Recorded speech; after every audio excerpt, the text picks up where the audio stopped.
আমার নিজের গাছে কয়েকটা ছোট ছোট কাঁঠাল হয়েছে, এগুলোর থেকেই একটা নিয়ে এলাম ইঁচড় রান্না করে খাবো বলে।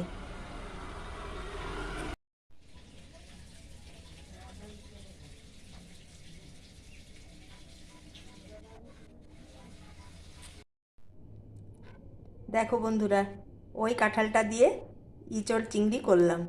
এটাই আজকে দুপুরে খাবো। নিজের গাছের বলে কথা, বলো।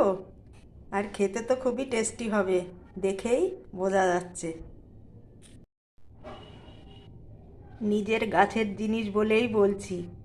এটা না কোনো ওষুধ না কোনো কিছু, এটা মানে এমনি হয়েছে, যাকে বলে একেবারেই খাঁটি জিনিস। সেই জন্যই বেশি টেস্টি হয়। তোমাদেরও যারা যারা গাছের ফল খাও বা এরকম সবজি খাও, তরকারি খাও, দেখবে কতটা টেস্টি হয় গাছের জিনিস।